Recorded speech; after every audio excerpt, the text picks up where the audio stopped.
Hello everyone. So ito na nga because a lot of people are asking me if how did I met my American husband. And for today's video, I'm gonna share to you guys kaya makinig kayo. First, I downloaded Christian Filipina dating service at dito na nga kami nagkakilala. This is my profile picture and this is some picture that I put in Christian dating service so that they will know that I am legit. And by the way, that time guys, kakagraduate ko lang sa senior high. And it was pandemic kaya nauso sa amin ang dating app. Naboring ako so nag-download ako. At ito na nga guys, after 1 year, this guy messaged me na he is interested daw kasi nagustuhan niya yung nilagay ko sa bio ko sa app. And I really thought that he is a scammer. So after 1 day, I responded to him. At ayun na nga guys, after 6 days namin magka-chat, nag-video call na kami at legit nga. He is real. He's not fake. And he told me that ito nga yung kaniyang hobby. Nagbo-bull ride pala siya. So, unang reaction ko, wala akong pake kasi hindi ko din alam kung ano yan. Pero, delikado pala yung ganyang sports. And after na ilang months na consistent kami nagka-chat, birthday niya at sinurprise ko siya. Bumili ako ng cake sa birthday niya. At dun siya siguro na in love. At syempre, hindi rin siya nagpahuli. Sinurprise niya din yung birthday ko. That was my 19th birthday. Binilhan niya ako ng mga cakes, ng flowers. But before that, he already sent me like gifts, like jewelries. After 3 months namin magkakilala. And he already sent me his promise ring. Hindi ko nga lang mahanap yung picture. Pero by the way, after 11 months of talking stage, we met in personal. Ay, nakakakilig talaga. Ito yung unang date namin sa my Pizza Hut. Kasama ko yung family ko. And he stayed for 2 weeks in the Philippines. Pumunta kami sa place namin, sa Negros, kasama yung family ko. And after that, ito yung nakakalungkot kasi he needs to go back in US after 2 weeks because of his work.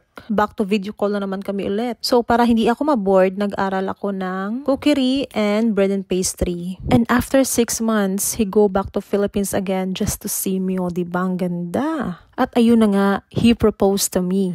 Kaya ang feeling ko ang bilis-bilis, pero I said yes kasi maghihindi pa ba ako? And after we gathered all of our documents, we're finally married. Ang bilis-bilis. After 10 days, kasal na kami agad. We got married twice, sa garden wedding at saka sa mayor. Simple lang yung damit ko na dyan sa second wedding ko. Okay lang yan. And then after 4 days, umuwi na agad siya ng Amerika. At nag-honeymoon nga lang kami sa may Cebu, sa may Dusitani, and sa may Palawan. Pumunta kami sa may Baguio, sa Taguig, at sa may Boracay. And he went to Philippines 4 times. And finally, after 1 year and 9 months of visa process, nakarating na nga ako dito sa Amerika. No more LDR na. Sa tinagal-tagal, 3 years din. At ito yung first no experience ko. At ito yung unang picture nung dumating na ako sa Amerika, sa San Francisco. And now, I'm 4 months living here at nakita ko na rin yung family ng aking asawa. And in my 4 months, I already visited 20 states here in America. Kaya I'm so blessed and grateful na nakilala ko yung asawa ko at hindi ako nagsisi